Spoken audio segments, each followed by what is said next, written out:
Namaste. Welcome back. 8th session of the Karma Demystified series. In fact, we are taking a little bit of diversion. Originally, this was not a planned topic, but a lot of questions I'm hearing and a lot of comments I'm getting, like people were messaging me a lot about fate, destiny, karma. That is why this topic was added.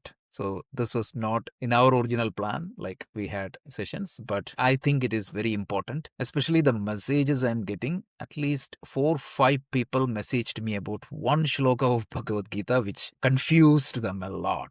So we wanted to deep dive into that shloka. For understanding karma, this is not needed. We already were in a path. So we will take a pause, try to deep dive into that topic, and then we will come back to our path. If this point is not understood, the essence of karma is not understood. So I'm going to use Shankaracharya's commentary to comment upon that particular shloka and just to make you understand and make that idea very clear. With that, let's get started. First I'll go, then I'll have Avanti also comment on the same topic. So this is what we covered up to last week. So we said that karma influences life situation. If you remember the example of somebody swimming the river, we said the current of the river can be considered like a karma, and the effort the swimmer is putting is called prayatna, and the result, we created a formula, kind of a mathematical model. Prayatna plus karma is going to determine the outcome. And I told, like, you think that very simple, but it is very complicated. How much the karma is going to influence, how much the prayatna is going to influence, it is definitely a complicated matter.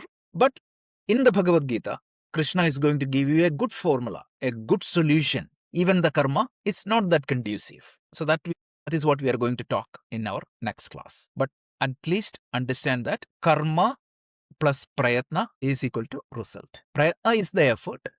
Karma is the influence. So this is what we talked last week. But the challenge is, a lot of time, people misunderstand karma as fate or destiny. It's already written. This is what people say. It's already written in my heart. God has written this. And if you really look at some of the popular mythological serial also, they say, right, this is in your written for you. Even God cannot change it. And some people put a word for Krishna also, kapata nataka sutradhari. And you say that you are a puppet in the hands of God. This is exactly the language people uses. And look at the danger, look at like the danger of that usage. So karma is often misunderstood as helplessness. Even in Tamil, they say, right, this is karma. And they just say that, okay, karma, what even God cannot rewrite it. So like that is the problem. So this misinterpretation leads to a lot of inaction and blame. Like, you don't take ownership, you don't take responsibility. You say that, oh, it's karma. Whatever I study, the results will not come. Or whatever I do, the results will not come. So I give up. So Vedanta restores that responsibility and it provides the intelligence in action. And this is where yogaha karmasu kaushalam. A lot of time people interpret kaushalam as the efficiency. If you skill in action as like yoga, but yoga is not just skill in action. Last week I commented, quoting Swami Dayananda, if that is the case, like a pickpocketer could be karma yogi. A cyber like crime criminal, he can be considered as like karma yogi if that is the case. That's not what the topic is. Skill in action is how do you understand the situation and pick the type of action, the timing of the action, the attitude of the action, and that is what is going to provide that efficiency. By that, if you get the efficiency, that is yoga. We need to understand this very clearly. So let's continue. So what is fate means? Let's first take a pause and understand what is fate and what is destiny. So what does that fate means? Fate means it comes from the Latin word fatum. It's all biblical. It means that which is spoken, meaning fixed, unchangeable outcome. Go to the dictionary and see this. No meaningful role for the effort of the choice. This is the meaning of the word fate, that which is spoken. This is from Latin. So is that what the karma is? Absolutely not. There is no, like when you try to connect with these words, loose meaning of these English words to a fixed meaning of karma, that is where the problem happens. So sometimes it is very dangerous to use certain English word to denote certain Vedantic concepts because it defeats the purpose. People use soul always to denote Atma, which can create a big confusion. Soul has a different meaning in the Bible as well as the language. So we just need to be careful. Fate. So let's try to understand the meaning of the destiny. So the destiny, again from Latin, it means to fix firmly. That is the literal meaning of the word destiny. It means to fix firmly. So predetermined endpoint. Effort has very little impact. And if you look at the Abrahamic traditions or Semitic tradition, this is kind of implied. Look at the story of Adam and Eve. They had everything except what? Ability to differentiate between what is right and what is wrong. Absolutely no discrimination.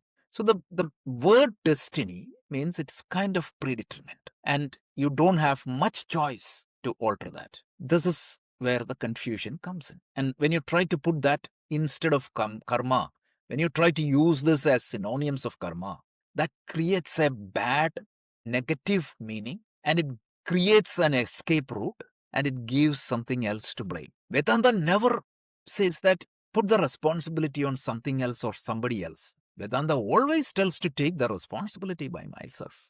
So that's very important. So once we understood these shloka, karma meaning the difference is karma influences, not completely decides. Karma shapes the conditions, not the responses. Human will, which is prayatna, always operates. So karma is not fate or destiny.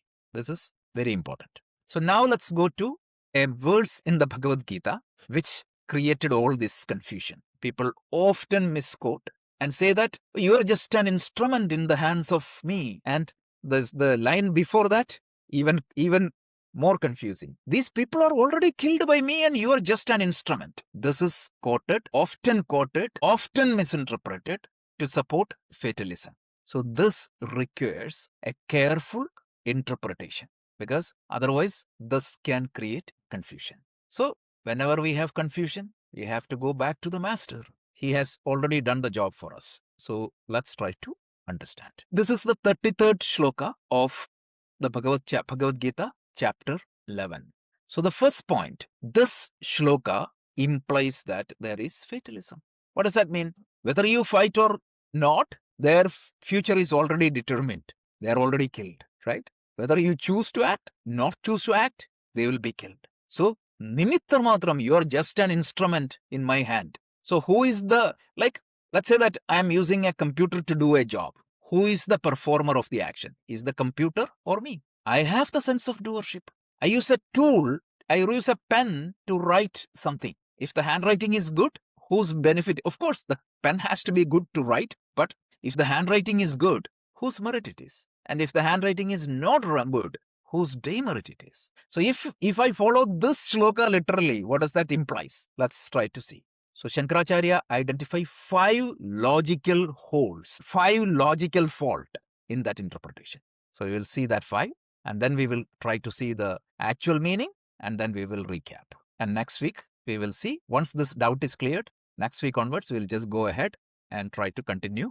Pick up the thread where when the karmas are not in my favor, that means the influences are not in my favor, how do I intelligently act? So this is our path. So let's try to continue. So the first point is, why fatalism? If you take karma as destiny, what are the logical flaws? Shankaracharya gives 5 different beautiful arguments. So let's go one by one. The first one is, like it says, Ishwariya samswaritva. Ishwariya samswaritva. Right? And Jivasya asamsaritva. These are the 2 logical holes. Don't worry about the Sanskrit. I'm quoting Sanskrit just to give a little bit more credibility. Mana, pramanika, interpretation. So the first one is, just write. This is very simple. I use a pen to write. Who is the initiate?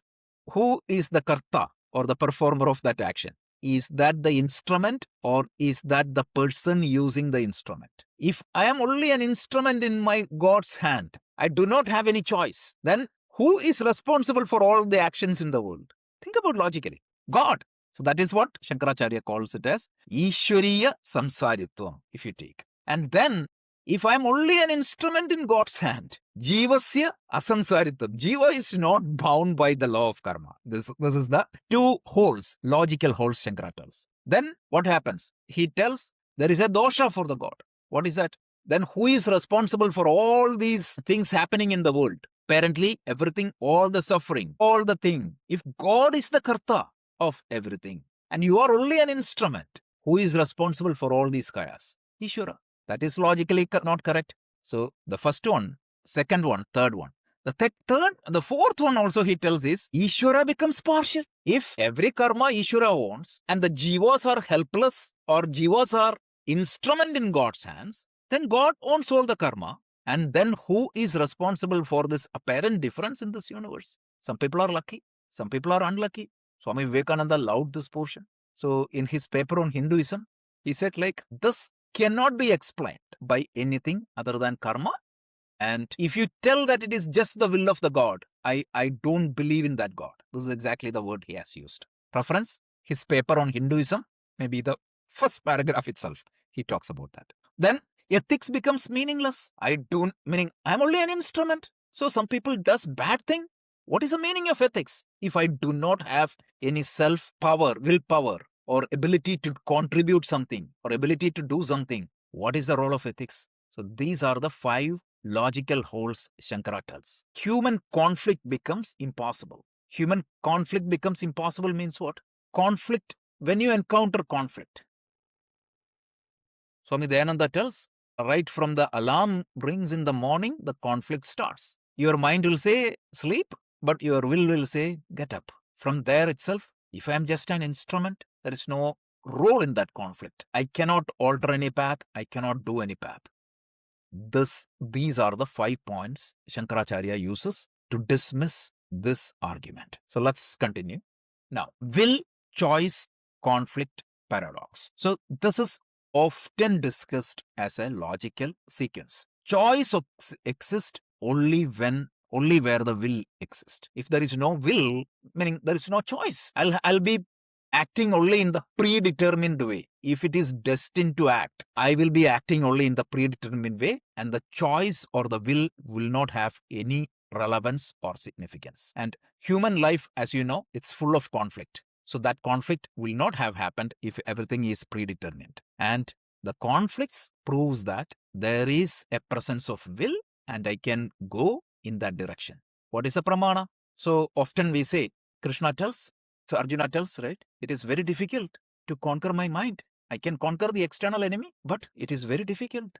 Krishna gives a secret formula in 3rd chapter and in 6th chapter, and even Patanjali Yoga Sutra, you get. It is very deep, meaning let's start with the 6th chapter and then we will come back to the 3rd chapter.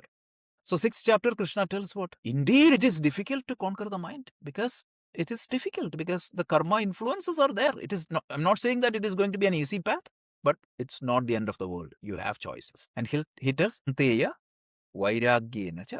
That is the thing. And Patanjali Yoga Sutra, Sutra 11, how to control your mind with consistent practice. How do you practice it? Dadimanavaha. This is the assurance given by Krishna in the 18th chapter. Yat pravritti bhutanam yena sarvamidam tada. 18th chapter of the Bhagavad Gita. He concludes his teaching by giving this one advice. Yeah, it seems to be very difficult, but what you can do, the simple way of, and the psychology of why it is so difficult to conquer the mind, Krishna gives that close truth in the 3rd chapter. So the pressure comes to you, or it is very difficult for you to act in a certain way because what? The pressure of Ragadvesha. Like there are 2 enemies you need to conquer. One is the internal enemy and the other one is the external struggle, right? Adi Daivikam, Adi Bhaudikam, Adhyatmikam. These are the 3 sources of sorrows. Adi Daivikam, Adi Bhaudikam, Adhyatmikam. The difficult one is Adhyatmikam. So how to solve it? Given in the 3rd chapter. Because the likes and dislikes prompt you to act in certain way. Don't come under their sway. This is the advice given by the Krishna. Why? Because Tohina Paripantito. They are highway robbers. They will rob you from your path. They will pull you away from your goal of life. Don't come under that. And how can I act without coming under the influence of this Ragadveshas? 18th chapter. the human being will be successful. This is the oath. Siddhim Sathyate, meaning the one who achieves the Sathya, whatever his objectives, goals, is called a Siddha. Who gets that Siddhi? The one who offer his karmas, actions, to whom? Yat pravritti bhutanam yena sarvamidam tadan. That by which the entire universe exists, that by which the entire universe is governed, that from which the entire universe emerged, that in which the entire universe exists. Who is that? The Ishvara, the Lord of the universe. If you offer your action as a flower in front of that Ishvara, this is exactly what is Ishvararpana Buddhi, you will win. And then how about the external forces? 9th chapter, Krishna tells, right? You forget everything, offer yourself unto me, and then he gives a promise. Yoga Chemam Vahamyaham. Your protection and acquisition and well-being is my responsibility. This is the promise given. That Krishna will not say that everything is predetermined. So this is very important to understand. So now, what when Krishna tells everybody is already killed? So people, when they quote the 33rd shloka, they forget the second shloka. In what context Krishna is giving the 33rd shloka? So the second shloka of that same chapter tells, this is the exact word he has used. Who am I?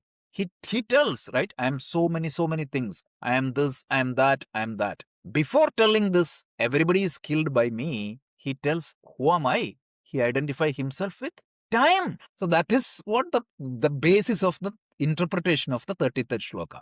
So Krishna talks from the standpoint of time. All the beings in this universe, isn't it? Perishable, 100%. Everybody by Kalo Jagat Pakshagaha. This is how Shankaracharya introduced. What is the nature of the time? Slowly it eats the entire universe. So symbolically you can say that time kills everyone, isn't it? It's not a probability, it is a reality. It's a mathematical certainty. That is, the time will destroy everything. So Krishna tells, as time, like everything is killed. He didn't say that when, like it's already determined, means it is already there, it is certain that everyone will be killed. That is for sure. Inavailability not equal to helplessness. So just understand that. So Shankaracharya uses his own composition there, like Kalo Jagat Pachaka. The time eats everything. Like symbolically you can say that. That is exactly what Krishna is telling.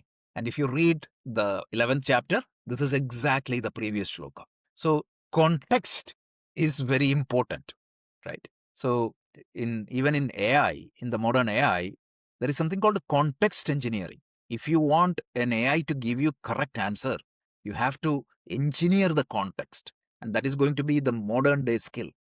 Like if you don't know that, it will give like hallucinations and different types of answer. So understand the context in which somebody is talking. And all the languages, almost all the languages in the world is context sensitive language. Potentially there are two types of language. One is called context sensitive language. The other one is context free language. If it is a context free language, whatever you say, it doesn't matter. Like irrespective of the context, it is applicable.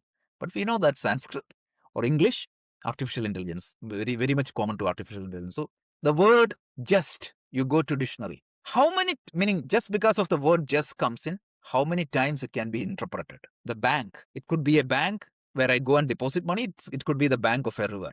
So context matters. So we need to understand why the context of Kala, he is saying that. And I was amazed to see how Shankaracharya analyzes this. Like he tells, in the context of Kala, this is time. And in that context of time, everything is that. Meaning everything is like everybody is killed by me. Not just them, even Arjuna or even Krishna himself. The body of Krishna himself will come to an end. That is sure. Now let's go to the next point. Nimitta matram. So the next one is Nimitta matram bhavasavyasajam.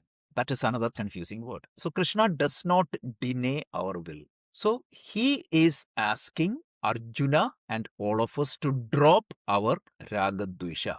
In a situation, this is written in the Bhagavad Gita and Upanishads and in all our scriptures. One thing very clear. I can act based on my raga dvesha or I can act in line with dharma. When I act with dharma, when I align with dharma, the word always Krishna uses or the scriptures uses, you become an instrument in the hand of God. Because dharmasya prabhu Achyutaha. You are aligning with that cosmic order. You are aligned with that cosmic order. Then what is going to happen? You are acting on my behalf. You are acting, aligning with my will. So when you are aligned with the dharma, you just do that. That means you are not incurring any sin, right? This has like 100 times explained in the Bhagavad Gita. Sukha dukkhe same krutva labho labho jaya jayo tadhar yuthaya yujyasya nainam papam avapsyasi. When you become an instrument in my hand means don't do just like Krishna says. Dharma. When you get aligned to that dharma, when you are not conditioned by ragadvesha, when your actions are not conditioned by ragadvesha, when your actions are aligned with the dharma, that is a different consequence. That will not have, obviously, the negative karmic effect. Even though the karma appears to be terrible, you will not have karmic consequences. And this is what he is going to give the secret formula. How can you act without getting new accumulated karmas? There is an intelligent way of acting, and that is known as karma yoga.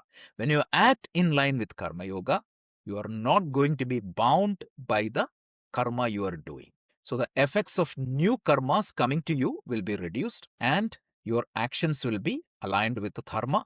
And that is what Krishna commands to Arjuna and to all of us. You act as my nimitta, my instrument. My here means the word me in Bhagavad Gita has again context sensitive. Sometimes it is used as Krishna, sometimes it is used as Ishvara, sometimes it is used as the absolute reality Brahman. So there are different context. But in this particular context, he tells you become an instrument in the hands of Ishvara and you will not. This is the meaning of this shloka. So Krishna tells as Kala, as time, all these people are already, meaning they are going to die. And what you have to do is become an instrument in my hand. That means follow your dharma. What was Arjuna's dharma? The word killing comes there only in the context of a war. So, like, imagine a soldier is going to defend his country. I'm not talking about Arjuna in the modern context. And you are going to kill. And if I'm worried, like, am I going to get papa? No, you are acting aligned with the dharma. That means your will of God, and they are already killed by the kala, the time. So that will not incur any sin. This is the idea of Vishwarupa Darshana, which we need to understand properly. That is not against the law of karma. That is not advocating the fatalism. So just keep this idea in mind always. So being an instrument of dharma, that is being asked here. Dharma is Ishvara's cosmic order, and just be aligned. You align your will with dharma, and will is not removed, it is refined. That's it. This is the idea. So once again, karma is influence, not imprisonment. Past karma shapes circumstances, present will shape response. Growth happens through intelligent action. And that intelligent action, when you bring that intelligence in action, that skill in action, that is brought through Karma Yoga. This is the essence of Bhagavad Gita's teaching. So, Vedantic conclusion is what? Karma is not equal to fate. Karma is not equal to destiny. Karma plus will give you a meaningful life. Even when the karmas are very difficult, there is a path forward. In the Mahabharata, Vanaparva, between the conversation, Yudhishthira and Draupadi, all these different possibilities are discussed. That is what we are going to see in the next week. So, next session, if karma influences situation, how should I act wisely now? How do we grow instead of resigning or retreating? That is one of the most important topic in the study of karma. So we are going to see that next week. So with that, let me hand over to Avanti. I hope this is clear, and I hope some of the myths were clarified with pramana, with actual pramana. So hopefully any questions we can ask at the end, or we will probably have one Q&A session once we cover the next topic also. If that could have happened, then we wouldn't have had a human life at all. The entire point of human life is to reconnect to that we have separated from our own godhood. And that's the whole Leela. That is Krishna's Leela. So my answer to that particular sub-note is that the word educate, which comes from the Latin word educere, means to draw out. It does not mean to put in. Okay? So everything that is said over here is always in an effort to draw out your own understanding. Because until that understanding starts coming from within, you will not have your answers. And that understanding will only come, again, I have to say, go back to book number 1, through the 3-step process. One is Shravanam, where you have to listen, which you are doing over here. The second most important part is Mananam. We have all become veteran listeners in various philosophies. But what is missing, why we are falling short, where we are falling short, is Mananam. We have to go home and put all that we have listened to against the backdrop of our own life. And finally is Nididhyasana, where we experience the truth ourselves. And that experience is our answer. So all of what is being said in this karma series, please look, I said that last week as well, we have lived enough years on this life to see how our own karma has unfolded and how we have acted without knowledge in the past and what we have exasperated, or perhaps we've acted intelligently and what we have mitigated. But now you will see the difference from this moment on of when, with all this knowledge, you start acting more soundly, more intelligently. And that's where you will see the difference. And that's where you will see you'll get your answers. Now, when I think so far we've completely understood the difference between what is fated and what can be. Okay? It's very, very clear. Our entire life is not fated. I'll come to why it can be fated in a minute, but it is not fated. Every moment, every thought, word, and action of yours has the power to flip what could be the end result. That will also bring us beautifully to the verse that was just discussed of chapter 11. Rajeshi very clearly has said, karma, all our past influences, plus prayatna, cheshta, self-effort that we've already seen as one of the instruments of action, is what will determine what is going to happen next. What is going to happen next in this life and what is going to happen next in future lives. Okay? So let's rest upon that word prayatna, effort, which is in our hand. Okay? And this effort has to be constant, has to be whole, whether those karmas are in our favor or not in our favor. Whether what stands before us is making us happy or it's making us sad, our prayatna, our cheshta, our effort cannot fall short. This is what we have to understand. Now, when we talk about prayatna, I think a major part of our prayatna is also prayer. Would a lot of you agree? You know, where effort falls short, a lot of us fall back to prayer. Please, God, help me. I can't do it, right? I heard a very interesting quote on prayer. It said, a sincere prayer may or may not change the circumstance that is being prayed for. A sincere prayer may or may not change the circumstance that is being prayed over, but rest assured, it will change the person praying. If you get this answer, if you get the gist of this quote, a lot will become clear to you. A sincere prayer may or may not change the circumstance that is being prayed over, but a sincere prayer will 100% sincere, okay, will 100% change the person that is praying. When you understand this whole thing, you understand the circumstance is but for your evolution. Whatever the circumstance may be, is for your evolution. Good, bad, indifferent.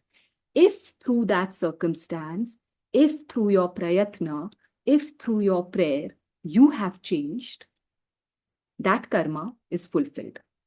Please chew this through the week and try and understand that. There's a very funny WhatsApp that was going around. I don't know whether it happens in the US, but it happens in Singapore a lot, that you've called something and you're on that machine. Please wait, your call is important to us. Please wait, your call is important to us. Please wait, your call is important to us. Could go on. Once it went on for 2 hours, we had to put it on speaker and do all our other work. So a funny WhatsApp was going on. Please wait. Your call is important to us until it is no longer important to you. Did you get the joke? After some time, that what we are praying for, that what we are trying to change doesn't even matter. You understand? So all of karma is just, please understand this one, in this entire Demystified series, Karma Demystified, understand that karma is not there to punish you. In fact, I read a beautiful quote from Anandamayi Ma, who is one of my biggest ideals and inspirations in life. She said that suffering is not coming to punish you. It is coming to evolve you. It is coming to teach you. Learn the lesson, the suffering is gone. So if we start looking at each circumstance as nothing but a chance for evolution, then we are not going to be so flagged down by what is happening. And if we have the right knowledge, we will start getting the acceptance of what is happening, and we will start getting the grace and the strength to face what is happening, quote unquote, correctly. Right now, yes, we are facing. We are being very brave souls in this world. But most of the time, we are not doing it right. We are exasperating most that can be mitigated. So that is something to remember. There's this beautiful line in Marathi which says, I don't know if anybody is Maharashtrian here, but I'll translate it. Prayatna pai Parmeshwar, which means at the feet of effort, Parmeshwara bows. So just in this one line, what does it say? Exactly what Rajesh has been saying through his section of the session. Self-effort is way greater than anything that has been fated. Prayatna pai Parmeshwar. Even Parmeshwar sits at the feet of self-effort, if that effort is sincere. I remembered this very beautiful story of from the Mahabharata only. You know, Arjuna had to go and the fish's eye, right? He had to put the arrow in to win Draupadi. He had to shoot, and not even looking at that, he had to look down at the pond. There was a pond. So the whole thing of winning Draupadi was whoever could lift the bow and shoot a fish's eye, the fish was circling on the top, and the reflection, so you couldn't even look at the fish and shoot his eye. Any great archer could have done. You have to look at that moving reflection in the water, and from there you have to judge where the fish's eye is, and you have to shoot it. And only whoever is able to shoot that would get Draupadi's hand. Are you understanding the gravity of the situation? You have to look at a reflection of a moving, spinning fish. From that reflection, never raising your head even once, you are shooting up at the fish's eye. And Arjuna tells Krishna that it's an impossible feat. I can't do it. I'm a good archer, but this is something impossible. I know what Krishna says. He says, you just put in the prayatna for that one moment when that arrow has to go up. I will still the water enough for you to do it. Prayatna pai Parmeshwar. That at no point can we give up our effort. And if we are students of the Gita, if we are believers in the God that we say we believe in, our prayatna should have no doubt, ever. Okay. Now, two important words that were taken over here, fate and destiny, with beautiful definitions. See, unfortunately, even if we try to remove these words from our dictionary, fate, destiny, soul, this is what our lingo is, correct? We understand things like that. We can't revert to Sanskrit terminology all the time. So to make it very understandable in our own heads, at least in my head, let's break down these words again. Fate, what is spoken? It has happened. We all have understood through all the last session what stands before us right this moment has already been spoken. It is our fate. right? It's come before us. It's spoken. It cannot be altered. You cannot go to the past and change something so that what stands before you now is any different than what it is. Can you do that? With a nod, whichever faces I can see. Can you change what stands before you by changing something in the past? Impossible. It was spoken. The echo has arrived. It stands before me now. So let's put that as fate. What has come before me is what has already been spoken. I did nothing to alter it, so it has come. Then what becomes destiny? There was a lovely word that was said, destination. Even if you start off on a journey, at every rest stop, at every McDonald's that you stop to eat, do you have the power within you to change the destination you're heading to or not? Yes or not? Again, yes or no? You have the power. Any moment when you stop at the McDonald's, you can say, yes, I don't want to go to Maine. I feel like going to South Carolina. These names are just coming because I drove all over to all these places, literally drove all over US. So I don't feel like going. My original destination was Maine, but now I feel like going to South Carolina. Do you have the power or no? Destiny, destination, destiny is in your hand. What you do with what has come before you is where you will go next in this life and in the lives to follow. Very, very, very important. We cannot do anything with the word we have said, the word that is spoken. It is coming in front of us. It stands before us. But once something stands before us, what we punch in next into that GPS and what prayatna we take to go to that next destination will alter the entire case. A person I really look up to in the Chinmay mission always says, it doesn't matter where you're born. It doesn't matter what happens in the middle, what you're doing in the middle. What ultimately matters is how it ends. And how it ends is what is in our life. Ends in every lifetime, in every circumstance, in every moment of life. That wonderful Bollywood song, which actually is pure Vedanta. Rote hue aate hai sab. Every single person comes to this life crying. Hasta hua jo jayega. The one who can leave this life laughing. Not only life, who can leave every circumstance laughing. Laughing means what? I have transcended. I have triumphed. I have become better because of it. वो मुकद्दर का सिकंदर कहलाएगा. That person will be called the king of his what? Fate again. What are we doing? Each circumstance is bringing us down. It's not making us evolve. That famous word, the play of words that says, become better, not bitter with each circumstances. That is all that is asked of us in human evolution for where we stand.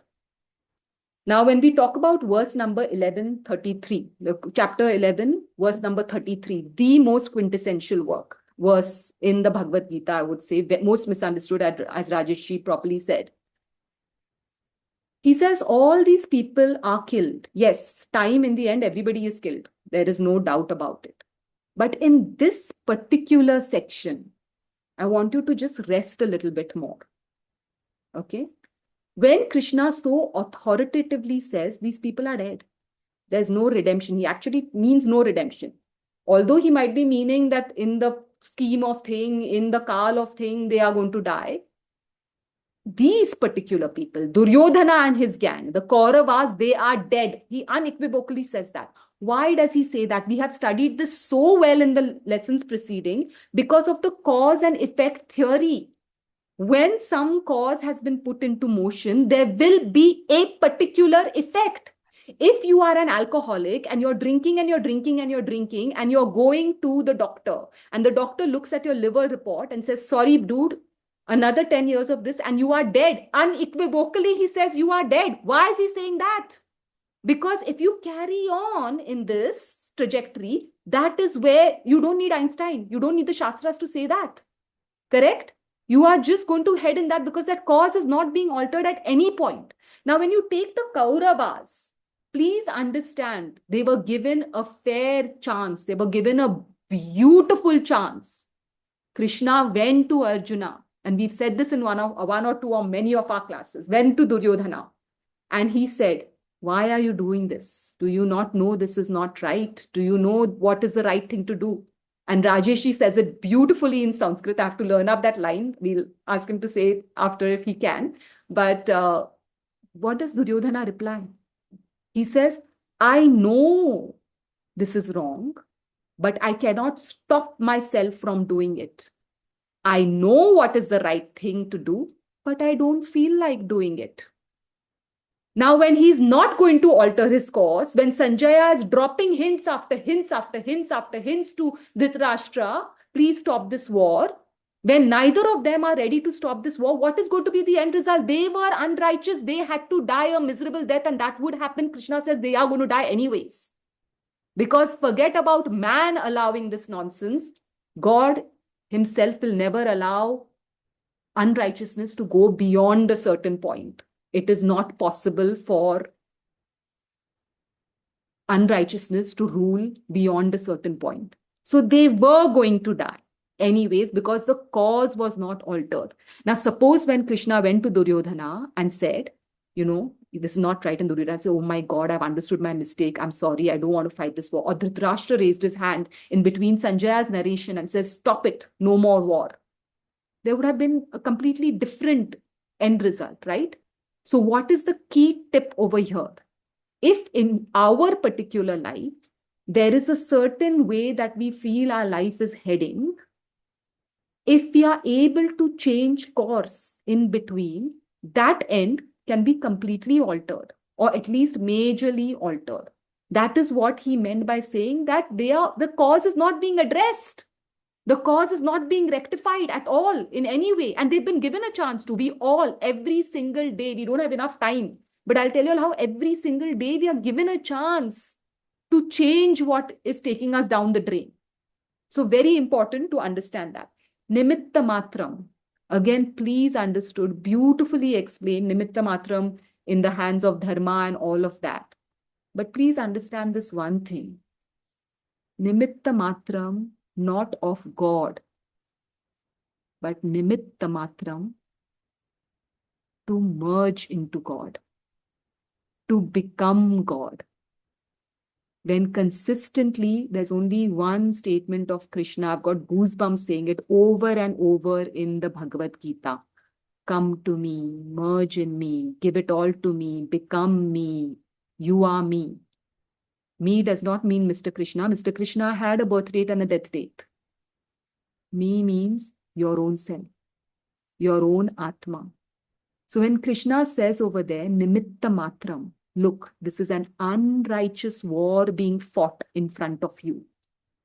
For the greatest good fortune that you have been placed as a lead character. We've said this beautifully in chapter 1. Please go back and read chapter 1. You have been given this chance over here to live out your swadharma. What is your swadharma? To be a warrior. To live out your dharma. What is your dharma? To fight for righteousness. On a golden platter, you've been given this. All you have to do is be a nimitta matram. Be an instrument to fulfill your own good. For your own evolution. That is it. Now, when we put it back into our own lives, whatever circumstances are there before me, how can I be the best instrument to exhaust my karmas, to learn my lessons, to live out my swadharma, my dharma, without ego and all? That will come with greater study, which we have to do in chapter 3, chapter 2 even. How can I do that? For what nimitta again? What is the nimitta? The nimitta is not to please God. The nimitta, the reason, is to merge back with myself. When we studied punya and papa, please understand, punya is anything that takes you closer to yourself, to Atma. How can I address each karma that stands before me to become a better person and to come closer to Atma? That is the nimitta that we have to become. If we don't do that, if we don't address this karma with knowledge, punarapi jananam, punarapi maranam, punarapi janani, jathare shayanam, again birth, again life, again birth, Again, life. Again, in some unknown womb of some unknown mother, we will be resting. So this prayatna at the end of it is to just come back to the self. Now, when we study the Gita, please, whoever is only exclusively for this session, please stay on for the Gita series. We've not covered too much. We are just on chapter 2. So, and we are at a very nice point in chapter 2 where you wouldn't have missed much, and we have all the recordings prior. Then you will understand with this entire karma background, you will understand with each verse how you can put it into practice. So very important to say, because the point of these classes is the Bhagavad Gita. It's not about karma. We all have our karmas. We all will live through our karmas. How to live through our karmas is what 18 chapters of Bhagavad Gita teaches us. So important to understand that. How are we going to address what stands before us? As Rajesh ji said, we will take it up in the next few chapters. I won't get into it now because there's no more time and I don't want to keep you all up. It's night for you all. But for now, the key takeaway, please understand that one line which is there in the slide, karma plus prayatna is equal to whatever is happening next. Now, what has come? No control. What effort we put in? All the control. Where we are going? Part and part control. And most of all, divine grace, which also we will study about in great depth in one of the sessions, either in this series or in Bhagavad Gita, where grace comes in play. Thank you so much for your patience and time.